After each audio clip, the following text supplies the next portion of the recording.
Qualifying's underway.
Welcome, race fans.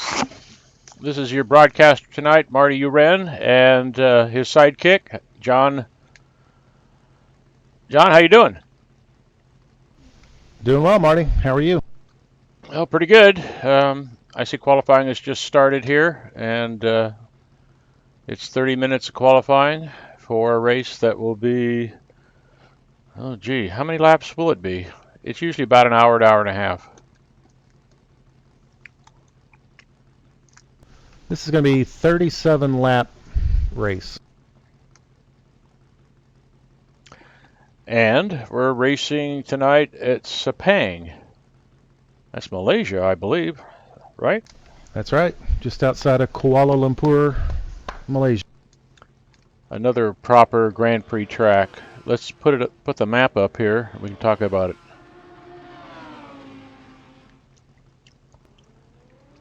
Yep, done a few laps here myself in some previous races. It's I believe the drivers are just starting their first hot laps right now.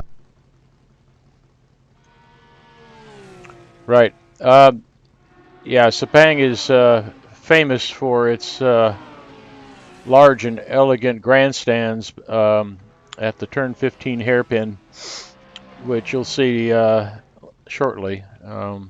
Preceded by a long straightaway and followed by a long straightaway. A particular concern is turn 14 is very tricky. It's one of those turns that's off camber, blind, and requires a very tricky and late apex in order to get a good launch onto that straightaway between 14 and 15. Any fond memories for you, Jon? Looks like the boss man Al is going to be the first one to put in his time. What do you expect the times to be tonight, Marty? You know, I really have not been paying that much attention. I noticed Al was at the top of the practice charts, so we expect him to be fairly high up for this race.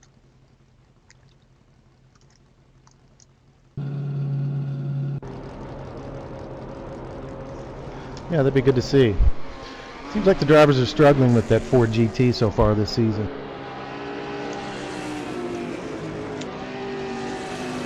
Well, there's been lots of discussion about the balance of performance in the GT car pack this year, but I was reviewing the last race results, and actually it's quite a good mix. We had a Porsche win, followed by the Lambo, a Ferrari, another Lambo, two Ford GTs, another Lambo, an Aston Martin, a Porsche, and a Corvette. So looks like these guys some of them are getting a good handle on their rides. Yeah, that's nice to hear.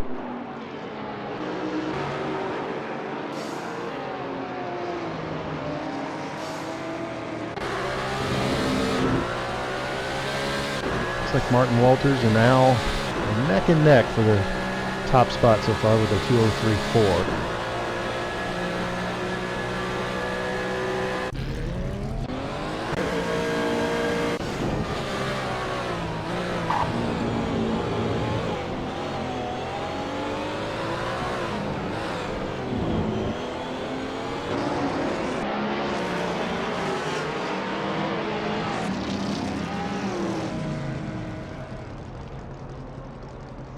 So Chris Moses is pulled off for a few adjustments before another attempt at his qualifying time.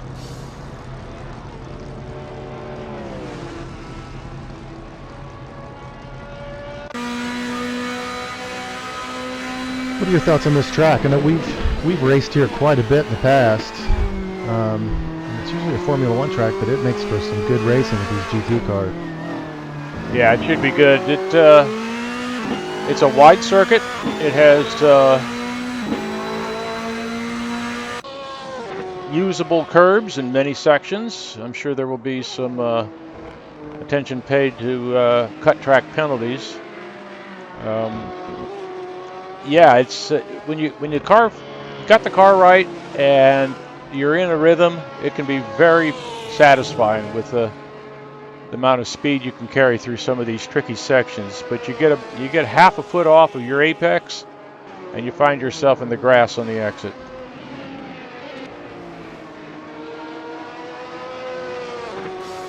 Yeah, there's a lot of tricky turns on this course. Always found it really difficult to get the 12, 13, and 14. Those three curves are so important, and it's so difficult to brake. You kind of have to trail brake into 14 a little bit, leading onto a very long straight, and it's a real tough spot, real tough corner to get right. And when you don't, you really end up paying for it. I think for me, if there was one characteristic that was at the top of the list of this track, it's the fast, blind approaches to some of these turns. And you really have to have this track committed to memory and know right where your turn in is and your car placement before you can actually see what you're aiming for. And for those drivers that have put in the practice, I think it'll show with a solid race result.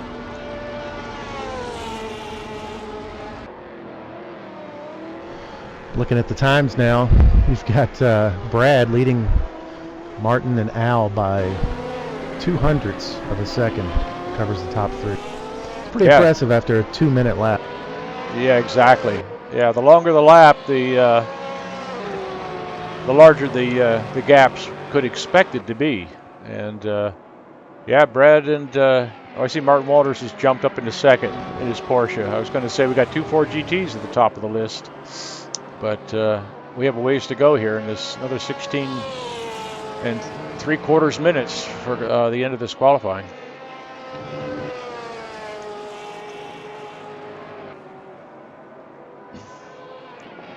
And a point of information for viewers, the display at the left of the screen is the current qualifying order with the sector times, the 3 sector times individually displayed.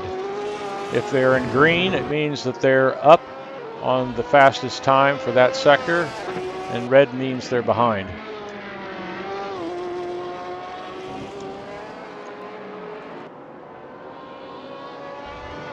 Right now I don't see any. Aaron was up 0.2. Yeah, he was in the first sector. Ago, but yeah, he lost it in the second two.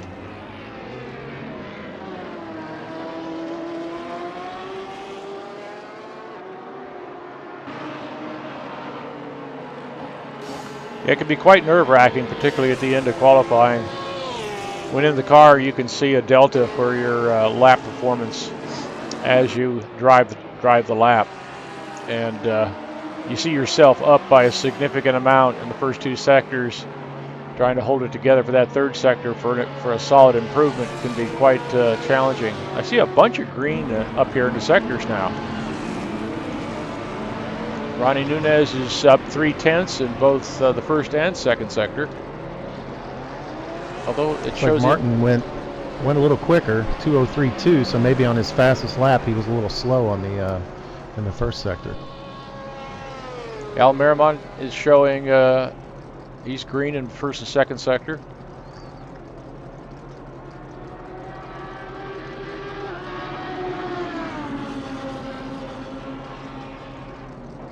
So if Al can maintain that, not quite. Yeah, he does. Al jumps up to the pole position. By 7/1000ths of a second. But who's counting?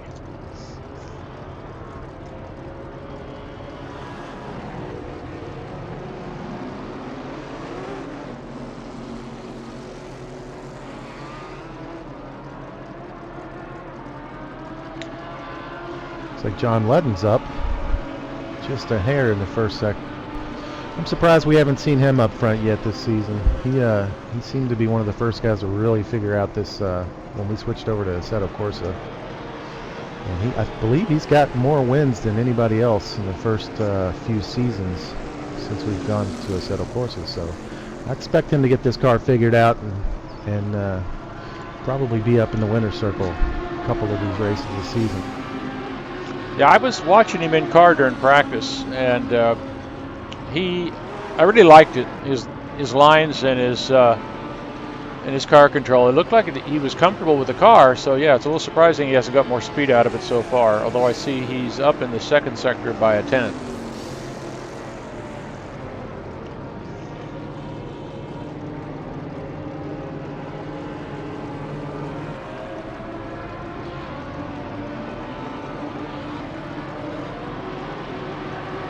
Yeah, every time you hear the talk of so-and-so's car's got a clear advantage, blah, blah, blah. Yeah, the results are not to date. This is the third race of this season, so we're not showing any clear advantage that I can tell anyway between any one make of car over the field.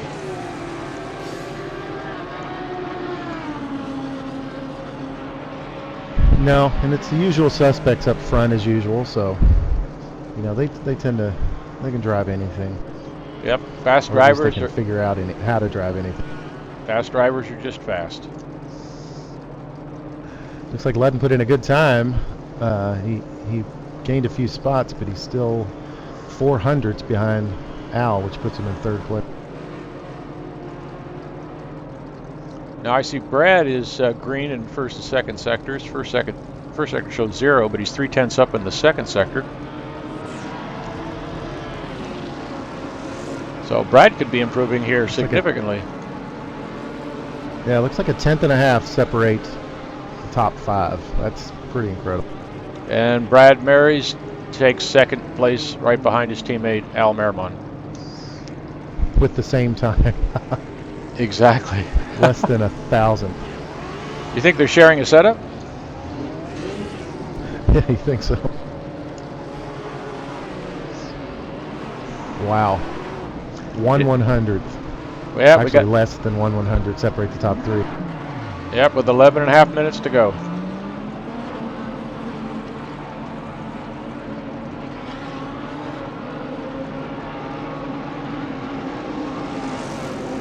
We should remember too that some of these drivers are carrying ballast, either from penalties or from success at the last race. John, you said you had the success ballast numbers for us? That's correct. Ronnie Nunez is carrying 40 kilos. Ian Jolicoeur is carrying 40 for winning last week. And Ronnie won the first race. And I don't believe he wasn't able to race last week. That's why he still got 40 kilos. Andrew Werner is carrying 30. And Luis Nieto is carrying 20 kilos.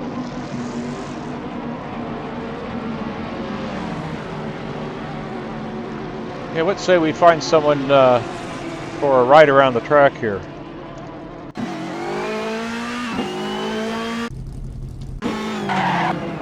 Ronnie Nunez just coming out of the pits and letting some traffic by.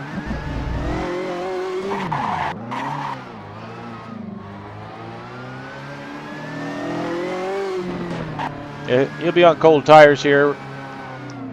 Oh, I guess he's aborting. Interesting. Maybe he's just trying to get a little more heat in the back tire.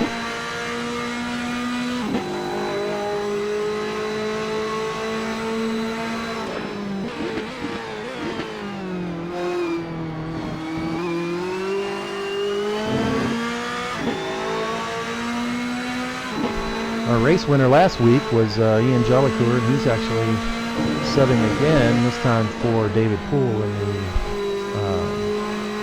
the Lamborghini. So looking to score some points for two different teams, 2 weeks. Yeah, if Ian's not careful, he's going to earn the nickname Super Sub.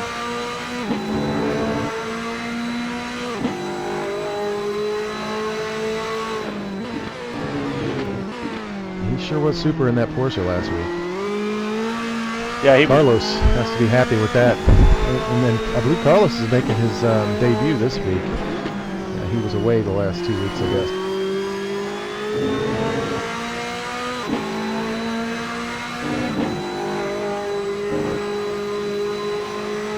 Yeah, Ronnie's coming up to that blind over the hill turn I was talking about earlier.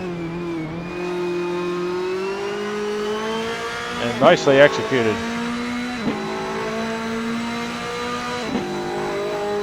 Yeah, that's the turn I think that's most difficult on the track.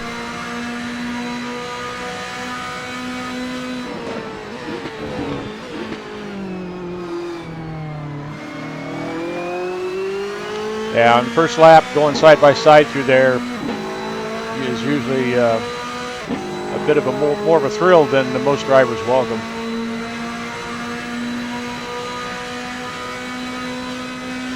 That is true. It looks like Martin Walters is up 4 tenths in the second sector. Let's see if he can hold it together.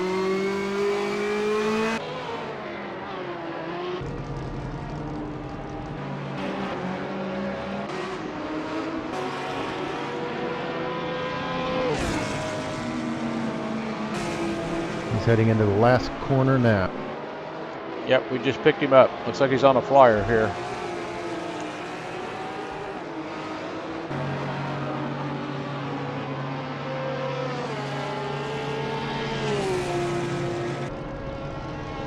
And Martin Walters takes the provisional pole position. So the Porsches have still got the legs, and followed very closely by a pair of Ford GTs. Actually, three Ford GTs, and then Aaron Parsons in the Lamborghini.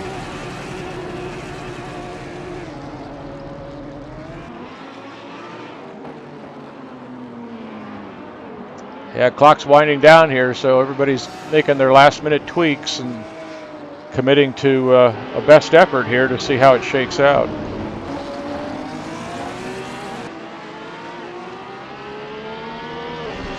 Yeah, I'll be interested to see if Al and Brad and John can take that 2 more tenths off their time. So it looks like Brad's actually 3 tenths up right now. That's right.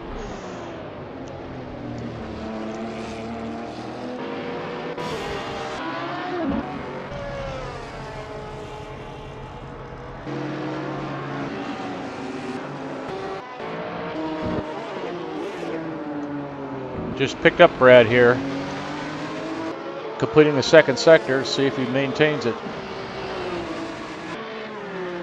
And Jon Ludden is 3. Jon Ludden. Yep. Aaron Parsons 2 tenths up. Brad's still ahead by a tenth in the second sector. Whoa! Oh, and there was that tough corner. Yeah, he just trying to take so it. Difficult. Yeah, you got to get as wide as possible in the entrance of that turn, and he was a couple inches off. That's too bad. He has time for another go.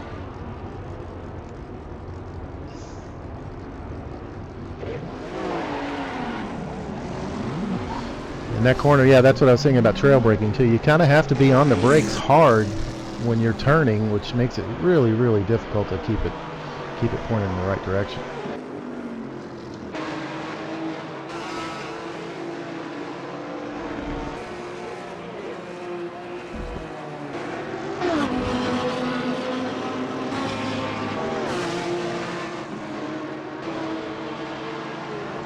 Jon Ludden. Ludden's time is still green. Last turn.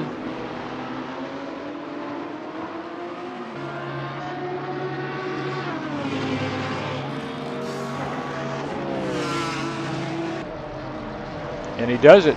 Jon Ludden is our provisional pole.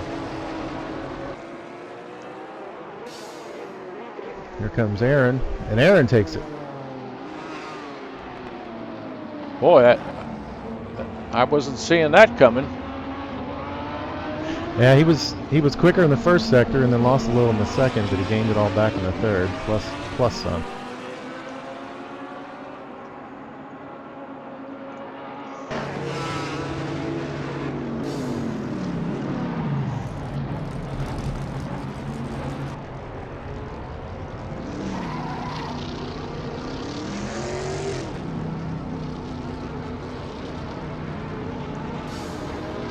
It's like Jon Ludden is not done.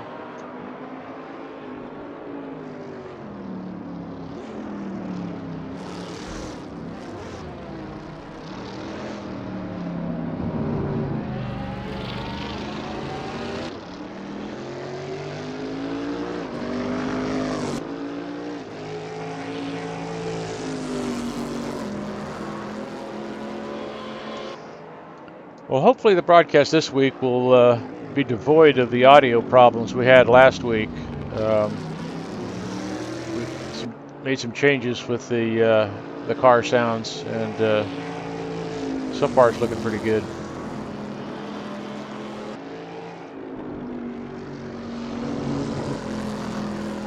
Yeah, it's kind of unfortunate that there were some cooler sounds that we had in the pack, but they were a little buggy, so we went back to the stock sound. Yeah, see what happens when you try to hot rod stuff. You always run a risk of breaking it.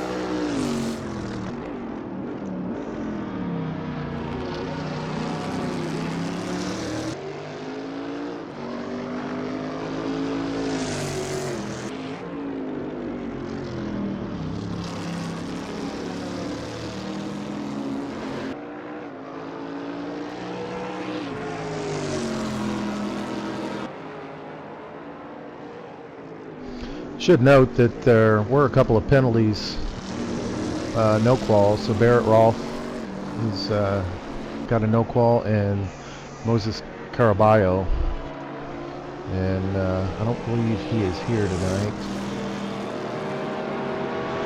He's also got a pit lane start penalty, so no qual, and he has to start from pits the next race attended. Oh my.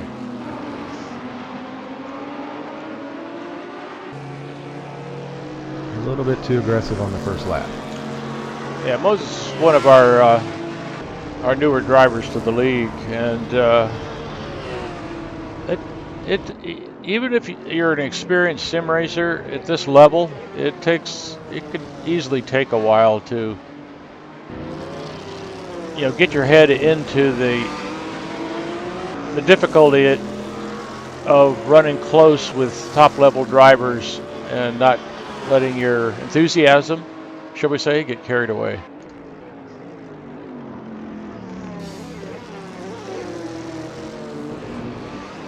Absolutely.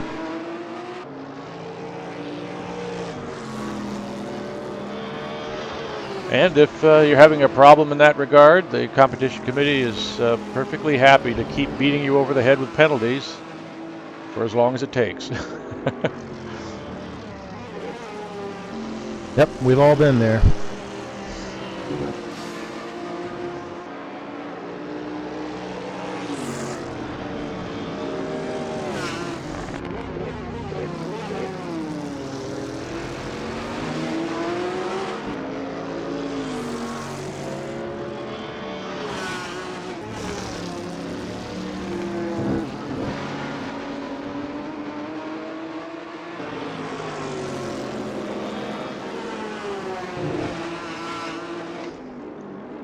Qualifying is winding down here. It's like if you're not on the track now, you're not going to be improving your position on the grid. And I don't see any prospects. Aaron's crossing the start finish, but I don't think he's... Yeah, looks like he's going to take another lap.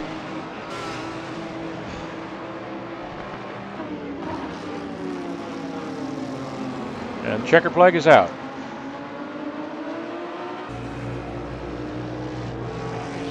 Salem on his last try. Finishes the session in 6th.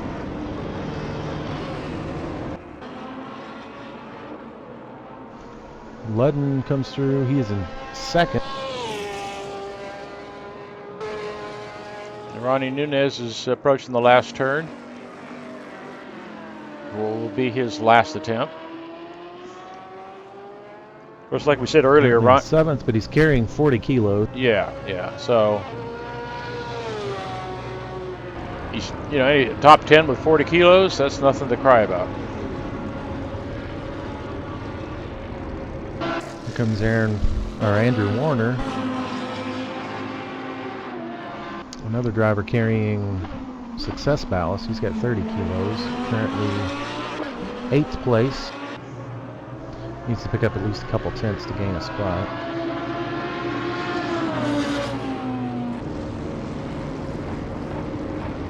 Yeah, it looks like he'll stay in 8th. Yep.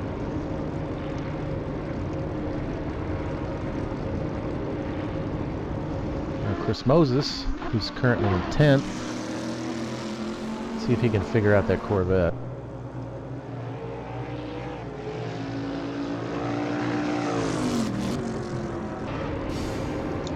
It looks like no improvement.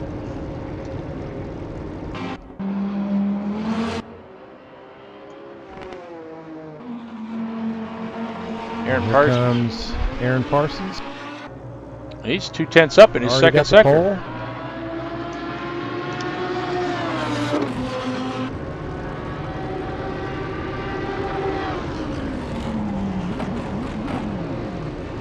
I believe that's it. Well done, Aaron.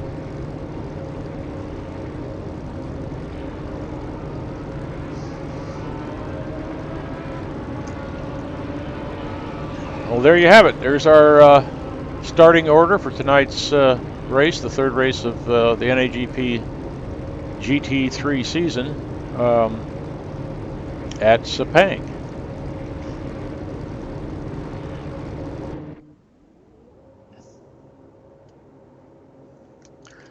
I was going to ask Chris earlier, and I forgot if we could drop down for the drivers' meeting. I thought that might be interesting for the viewers, but we'll see if we can get that arranged for a subsequent broadcast. Yeah, that'd be interesting.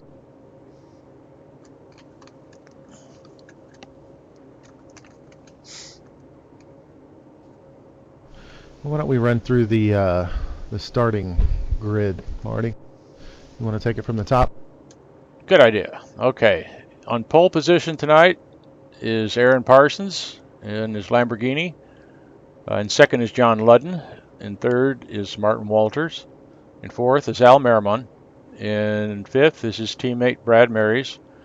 In sixth is Salem Montgomery Jr. In seventh is Ronnie Nunez. In eighth is Andrew Warner. In ninth is Ian Jellicoe. In 10th is Chris Moses. And you've got 11th, John Houston. 12th, Kreshnik Halili. 13th, Trevor Snowden. That's a good run for Trevor. 14th, Oscar Lithgow. 15th, Thomas Schubeck, driving the giant Volkswagen again. 16th, David Zahn. 17th, Bjorn Heyman. 18th, Carlos de la Torre. 19th, Omar Gomez. And 21st, well, that's our field. 20th would be Barrett Rawl. You're right.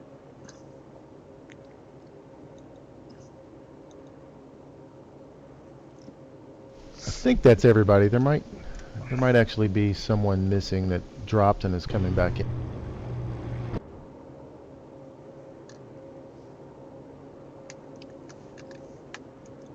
I saw there was in the forums there were some substitutions being made, so not all drivers were able to make it tonight.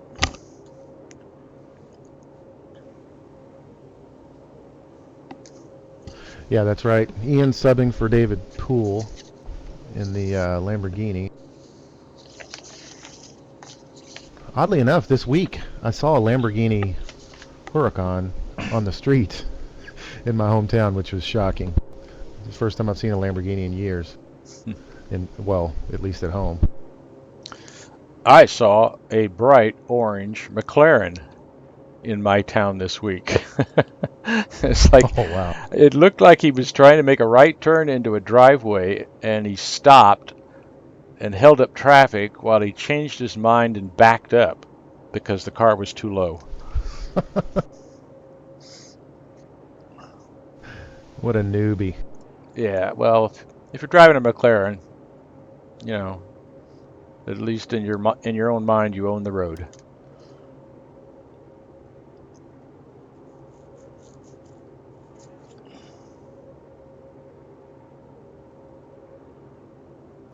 I doubt that there's been a McLaren on the streets of Louisville ever.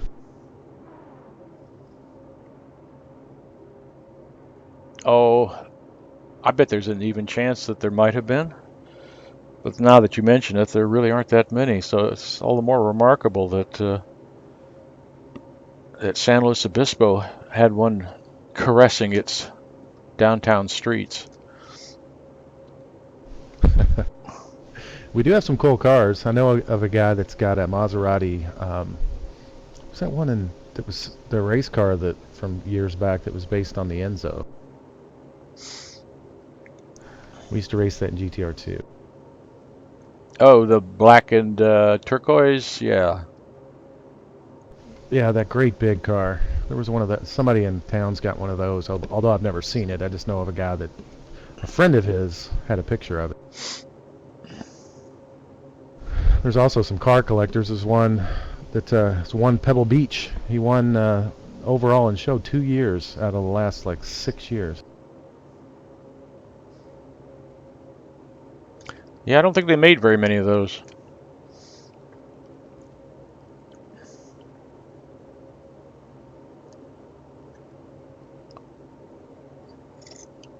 Well, we're about a minute and some change to the start of the race, and the drivers are all completing their drivers' meeting, getting an earful of do's and don'ts.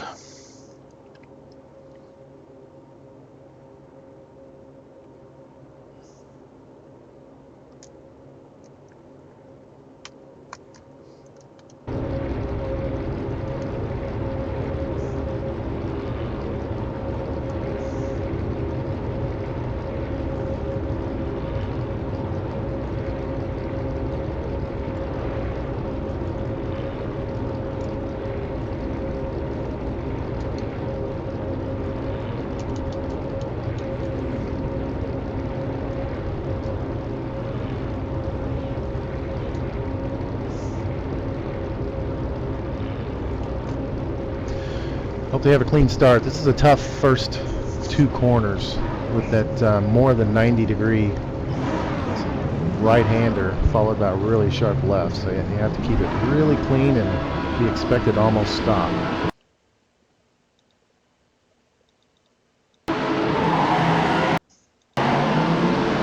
Oh, and the Porsche, Martin Walters did not start.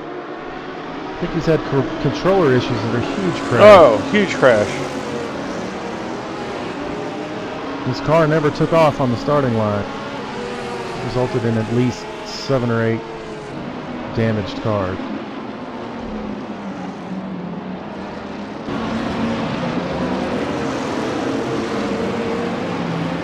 I just happened to be watching his car and it never moved until it got hit.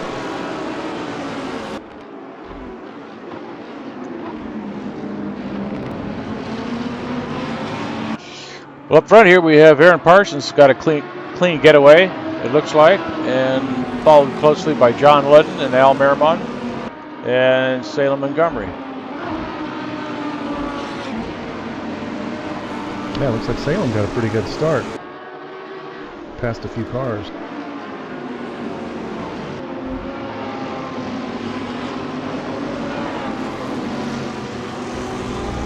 Ooh, Oscar Lithgow takes it off all 4 wheels, gathers it up, gets back on track.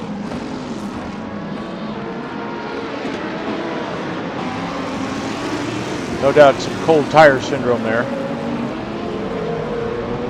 2 Ferraris side by side here. Looks like David Zahn.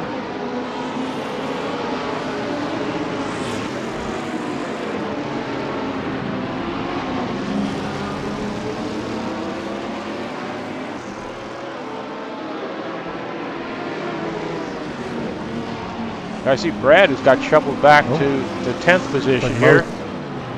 Yeah, Moses just went off on turn 14, and he has spun out and Gonna have to wait for the field to go by. Yeah, I see that. I see that. He's falling down the order quickly. Gets it spun around, gets it back hit in the right direction. Long race to go. Anything can happen.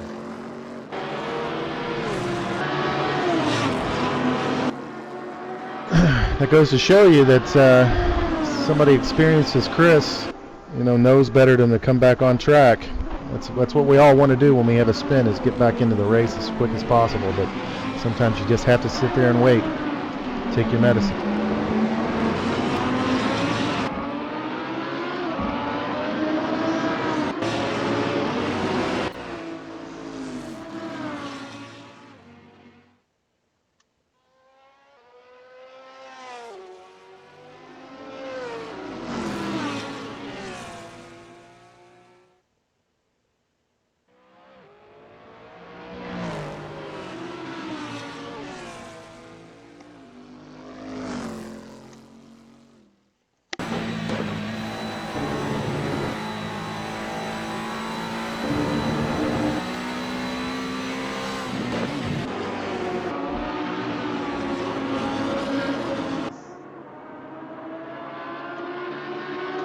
Looks like the leaders are settling down into a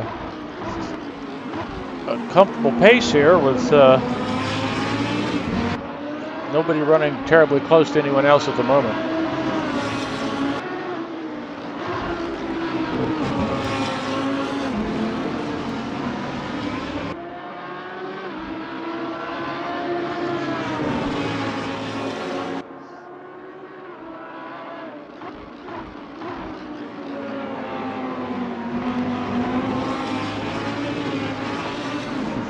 Aaron gets a little squirrely coming out of that turn 14, but didn't seem to lose any time. Barrett Roth had a little off, lost a couple spots at turn 14.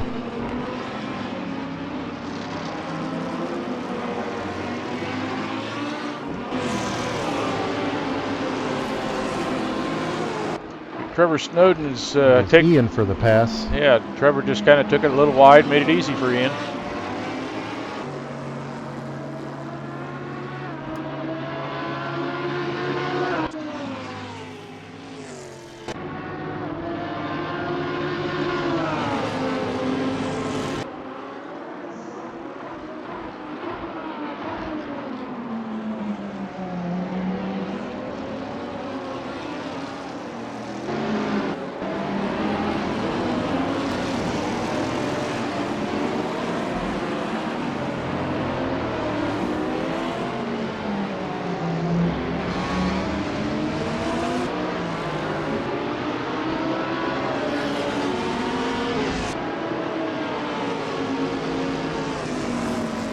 Looks like Chris Moses is making his comeback here. He's right on Carlos De La Torre. That would be the fight for 15th position. Ooh, looks like Ronnie Nunez just parked it.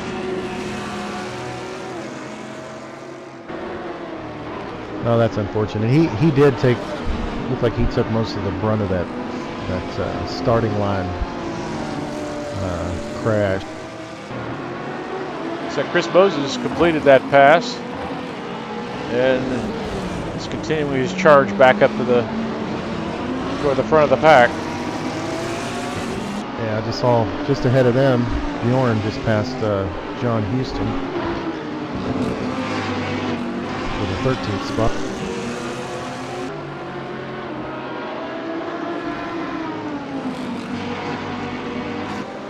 Really tight battle there for 7th, 8th, 9th, and 10th.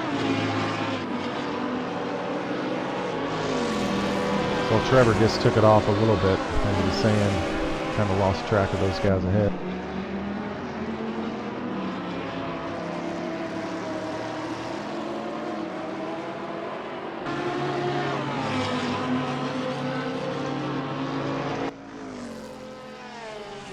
Or actually, that was David Zahn that dropped a tire in the dirt.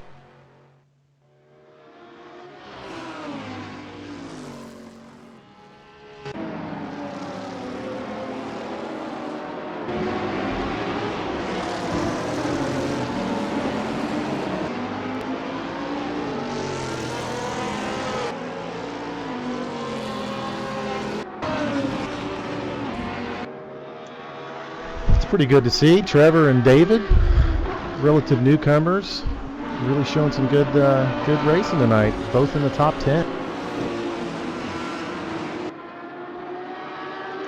Looks like Al Nermon is closing up here on Jon Ludden for second place. And Aaron Parsons in the lead is not getting away from them. It's about a 2-second gap at the moment to Jon, and less than a second back to Al.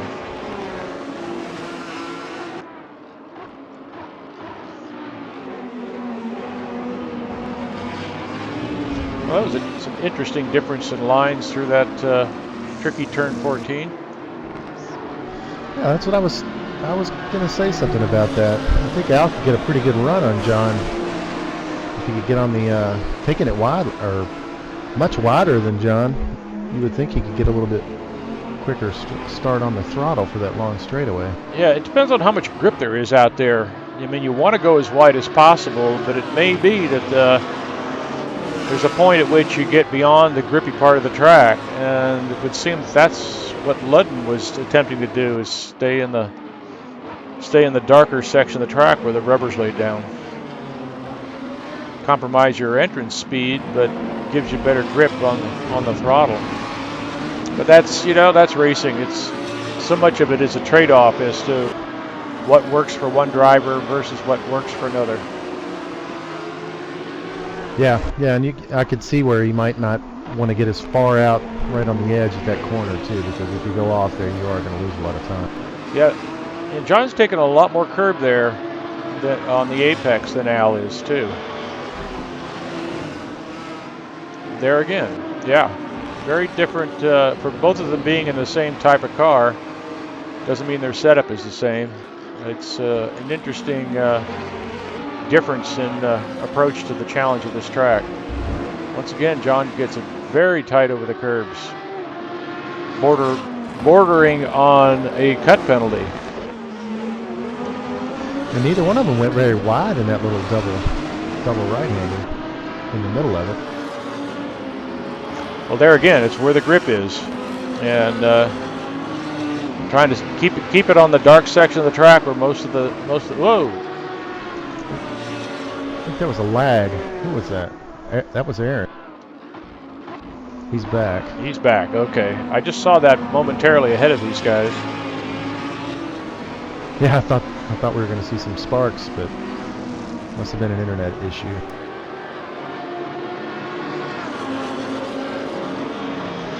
Pretty remarkable he can race as much as he does with us when he's absolutely on the other end of the earth from here. Yes, yeah, it is. It's a testament not only to the quality of his internet connection and all the connections in between, but the sim's ability to manage the inherent latency of a long distance connection like that. But here we got Al just continuing to hound Jon Ludden. Afraid if I go away from this, something will happen, but I see there's some other tight races through the field.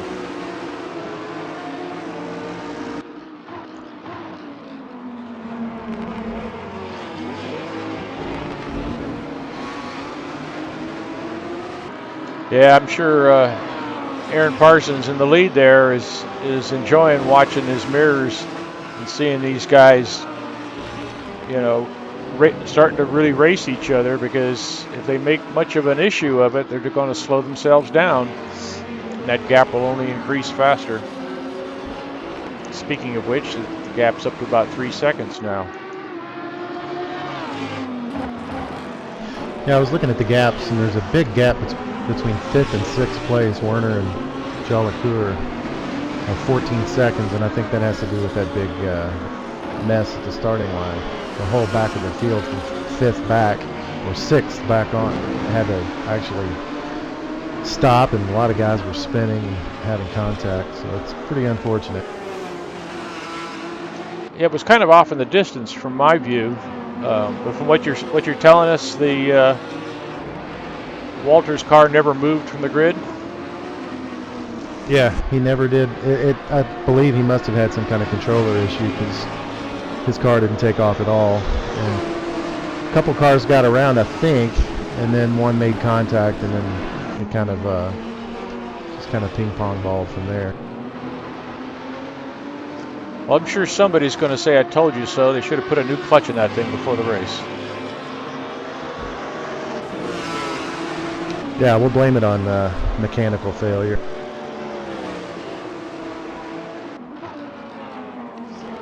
Well, these guys just seem to be content to chase each other close here for a bit. We're 13 minutes and 7 laps into a 37-lap race, so we got a long way to go. We got pit stops somewhere around halfway point, so a lot of action to come. So let's kind of drop down through the field and see how everybody else is doing.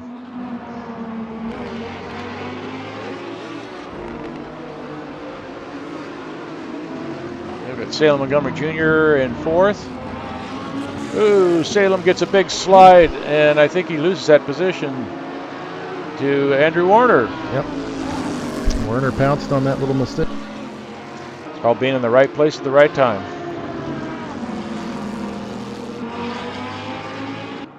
We have Ian Jellicoe in 6th, kind of running his own lonely race. Barrett Rolfe in 7th.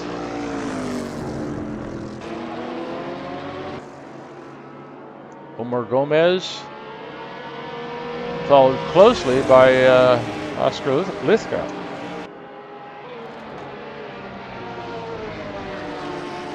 Oh, Oscar slips under contact. him. Yeah, a little contact there. That was a nice over/under. It's like Oscar's on a tear here.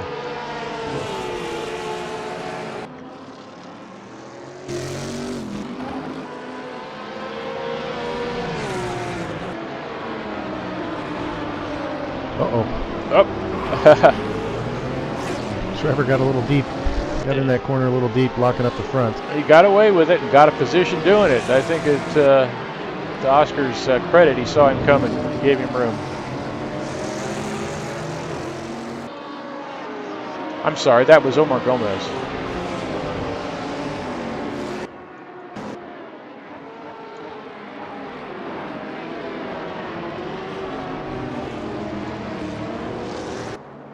Nice little battle. See how close Schubeck can get in that big monstrous Bentley to these guys on these two straightaways. Well, it's got tremendous top speed. When they're banging on each other, they're slowing themselves down. So I'm sure Thomas is enjoying it. His front row seat to the action.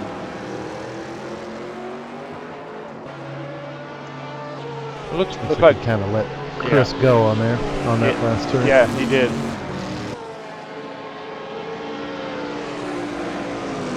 Means Chris Moses has moved himself up to 11th after that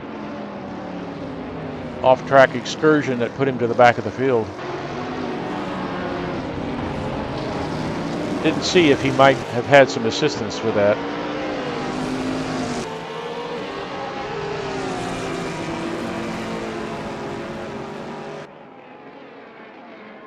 No, I was watching Chris when he went off, so it was all his own. Just ran a little bit too wide into 14 and looped the car into the sand.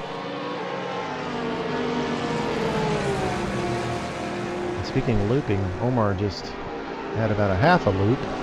Yep, lost that place to Chris, and now he's got Thomas bearing down on him.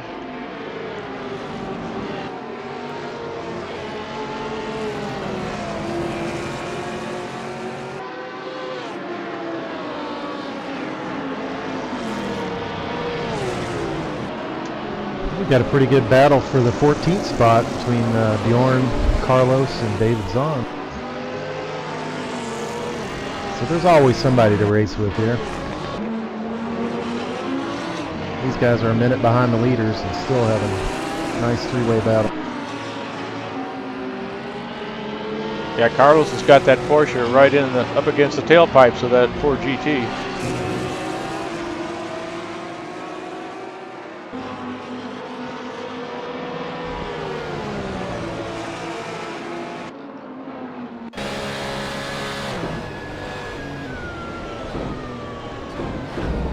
Whoa. Had to check up there. Took himself off rather than hit the car ahead. Yeah, I was wondering if that was just a drastically different line, but no, he must have got in there a little bit too deep.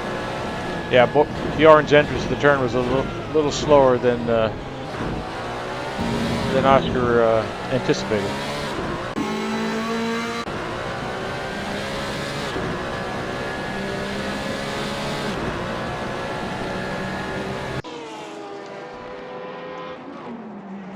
Looks like Chris Moses has gotten past Trevor Snowden.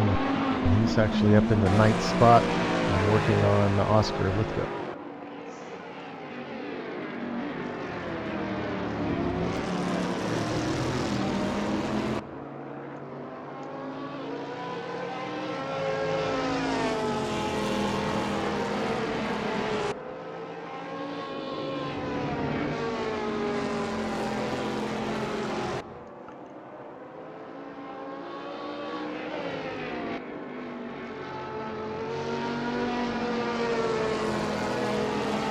Yeah, you think Oscar knows he's there?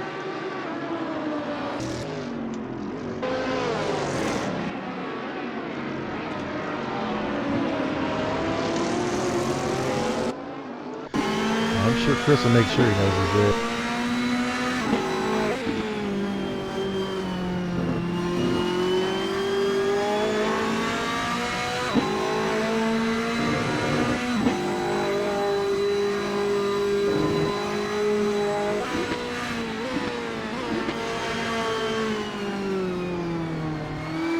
Oh, Chris That's Moses is exactly what Chris did when he looped it earlier. Yeah, again. Out Well, there in the slick stuff. in his defense, though, he had to check up. He was bearing down on Oscar on the turn-in point, and it appears the different cars and different drivers have very different approaches to that turn. It can catch you out.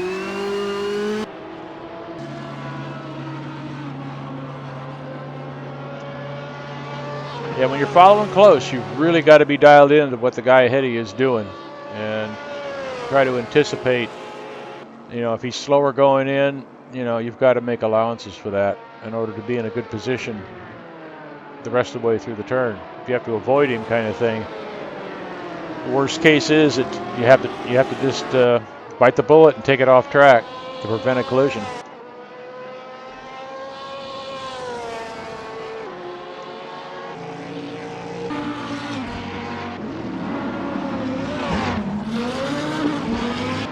Ooh, Ender Werner has a little wiggle there that gives Salem Montgomery, I'm sure that puts a smile on his face as he closes the gap.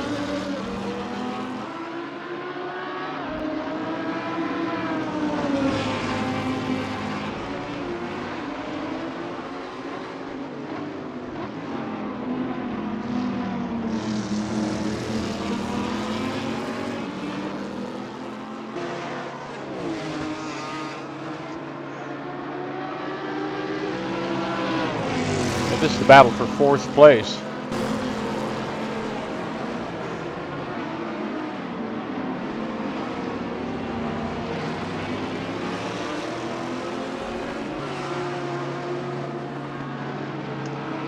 Just looking at the point standings, and our point leaders going into this race had a 10-point lead. That was Monty Python's Racing, which is Luis Nieto and Ronnie Nunez, and Ronnie's parked his car, and Luis wasn't even here tonight, so that's not good for that team.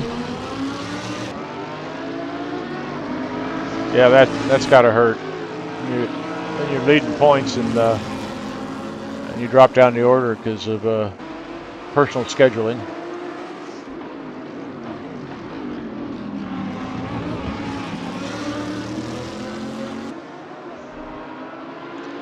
Something tells me that the post-race cut review might be interesting on this one.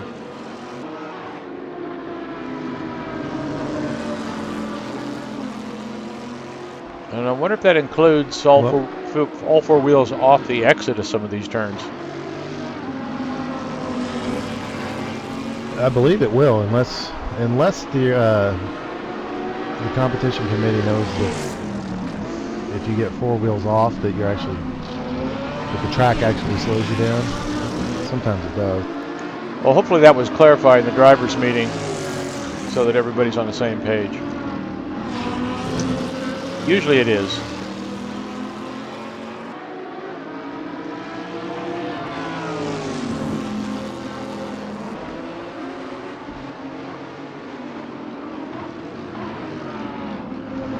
Now, Ronnie Nunez was driving, was he in the 458? Yeah, I believe so. Okay, it looks like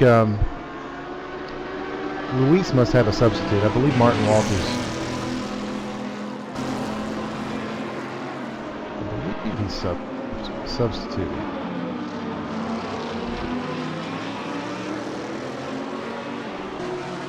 Or no, not Walters. Hold on, just... Well, while John figures that out, we've got a great little battle here for, where are we?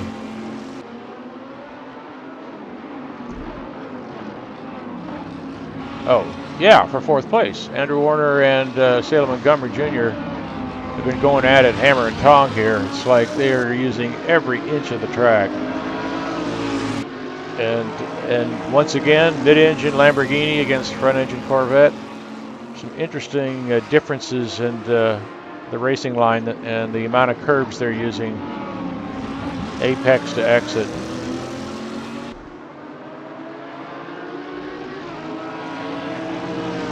Getting back to the Monty Python's racing, it looks like Oscar Lithgow is substituting for Luis Nieto tonight. So they are in the points a little bit.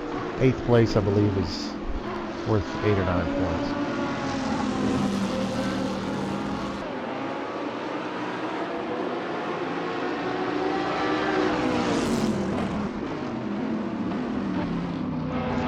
I don't know. This battle for fourth continues apace, and it's these guys are really putting on a good show of car control and determination.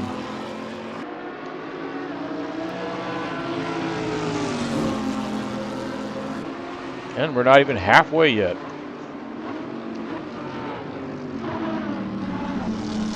Getting back to the point situation in the team championship, Dominican Racing Project was second, 10 points behind Monty Python's, and that's Martin and Carlos. And Martin's out. Carlos is in 17th, out of the points right now. So looking good for third place, which is 05 Motorsports of Andrew Werner, currently in fourth, and Ian in sixth, subbing for David Poole. You mean super sub? Super sub. Yeah, Ian's normally your Thursday night teammate, John, but you guys aren't running Thursday nights this season. I guess that's why you're here. Yeah. Actually, yeah, we decided long before I became a broadcaster that we were going to take a break, concentrate on Monday nights. Yeah, I'm in the same boat. It's preparation for 2 intense races a week is it can get to be a bit of a load, and sometimes it's just better and more enjoyable to focus on one series once a week. Yeah, I've been doing this for a long time, non-stop, and I just got to a point where I wasn't having fun sometimes. And it's rather than go into a race, half-heartedly, not really caring, I'd rather just concentrate on one race per week. And luckily, my teammate Chuck on Mondays was really gung-ho into the Formula cars, which really had me excited too. He hasn't really been very excited about racing in a long time, and so after last season we had a ball in the Formula cars. We decided that we'd take a break on Thursday nights, and Chuck and I would do our best to have a great Monday season, and it's kind of the same with you and Ian. Yeah. It's been fun to watch you and Chuck really get your teeth into those Formula cars, and you guys had some very good drives. Yeah, Chuck puts in a ton of laps in practice. He's really having a great time with these cars. Well, these guys don't seem to be changing positions. It looks like Andrew's holding off Salem Montgomery Jr. quite effectively, or Salem has just kind of decided to dial it back and see what happens. So let's see what else is going on here. Well, looks like the gap's down to 2 seconds flat between Aaron in first and Jon Ludden in second. Yep, and then we have Al Merriman in fourth, Andrew Warner Al Merriman in third, and Andrew Warner still fighting to keep fourth. Salem Montgomery in hot pursuit. Ian Jellicoe in a lonely sixth. Barrett Rolfe in seventh, and Oscar Lithgow in eighth. Trevor Snowden in ninth, and Chris Moses up to 10th.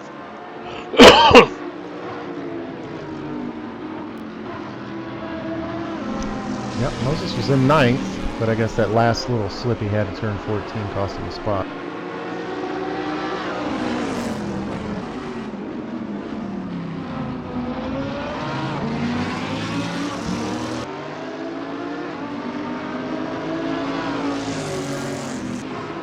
Well, this continues to be a dandy little battle for fourth place here. And these guys are just like, it looks like a 10/10th drive to me. I mean, they're using all the track and some that isn't track.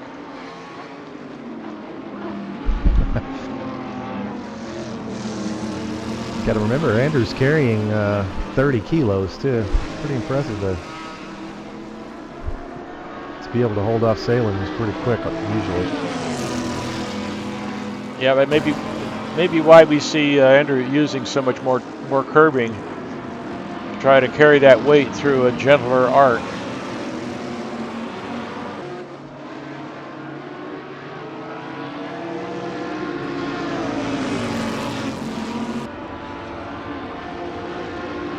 Oh, I see Jon Ludden's got the gap to Aaron Parsons down to under 2 seconds.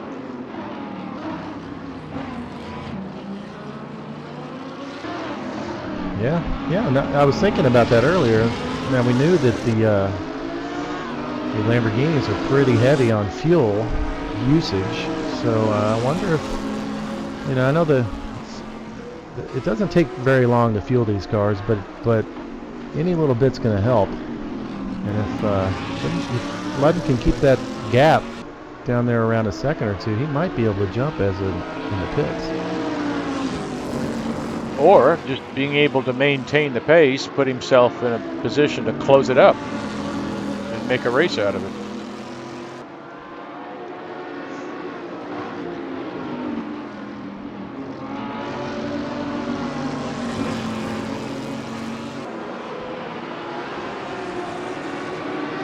Looks like Ian had a little problem. He's lost a couple of spots. Oh boy. He's actually lost about 30 seconds. I wonder if he pitted early.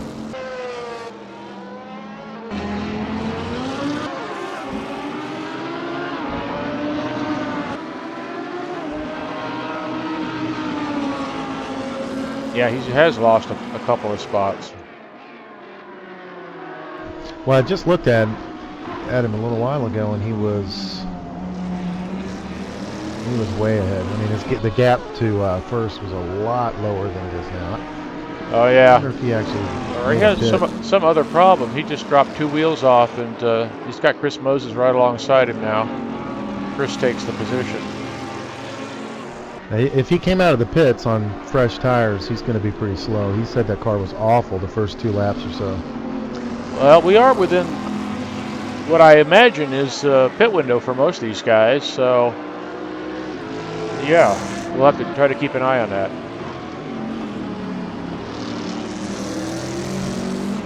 Well, if so, he's going to be struggling towards the end, but I know he did have damage at the beginning, so if he repaired the damage, it might be worth, he's going to be on some worn tires at the end, but I'm sure he can handle it.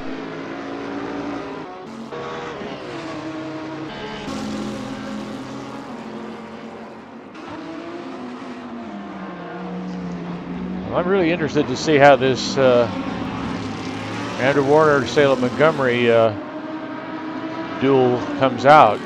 It's like Salem is continuing to keep those mirrors full.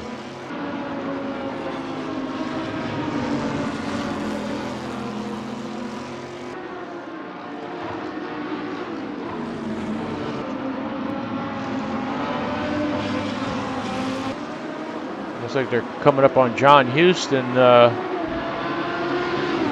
as a lap car too, so this could get real interesting.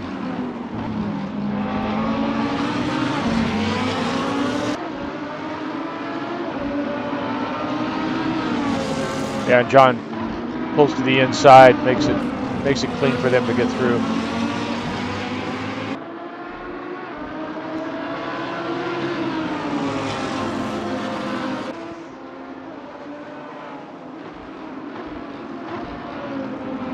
Yeah, that was good for John. He's not really near either one of the guys in front or behind him for position, so good job there.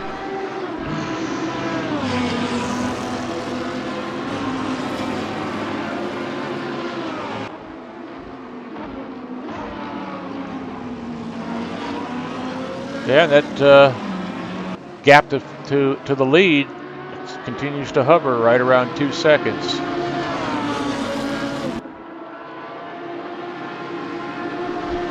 This got Brad Mears is all the way back in the 10th position. Yeah, I noticed that earlier, and I don't have any information as to what may have happened to him.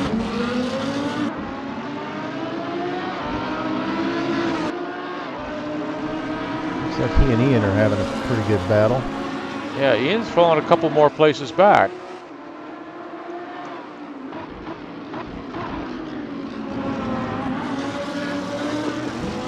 Boy, Andrew Warner just really gets a chunk out of some of those apex curbs. He gets outside wheels right onto the curb.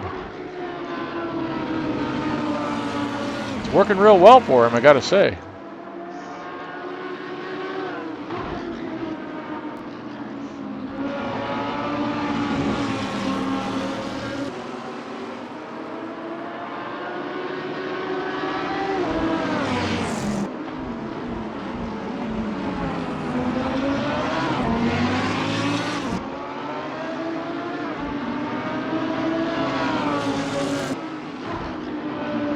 Had a glance at the quickest laps of the race, and it looks like Jon Ludden's actually got the quickest lap of the race, so no wonder he's closing in on Ezra.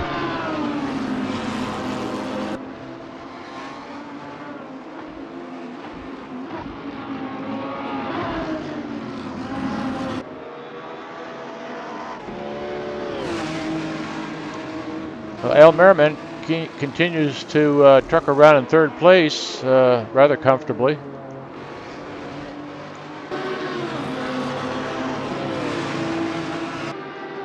Yeah, and Jon Ludden, he can see the leader. You know, that's got to be one of the best feelings in the world, is knowing that you've got the leader's pace and a long way to go.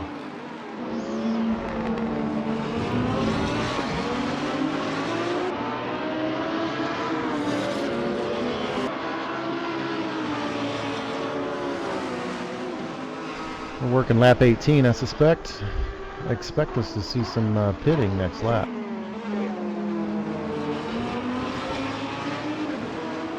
Yeah, see if we can catch the leaders and their pit strategy here.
I'm kind of watching the pit entrance right now to see if got any takers, but none that I can see yet.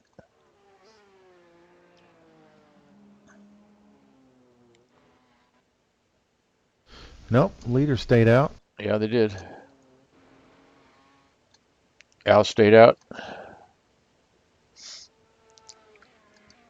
John, have you heard any talk? Oh, we got Andrew Werner and Andrew Salem. and Salem both Yep, coming out. both of them nose to tail.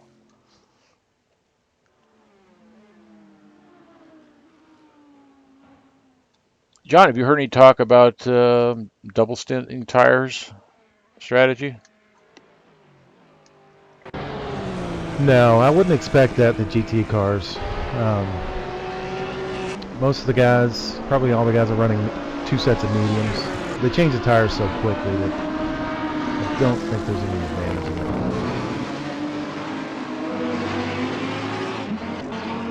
Oh, Salem got him. Or it's interesting to see what happens. Oh, Andrew hit the brakes when they came out of the pits because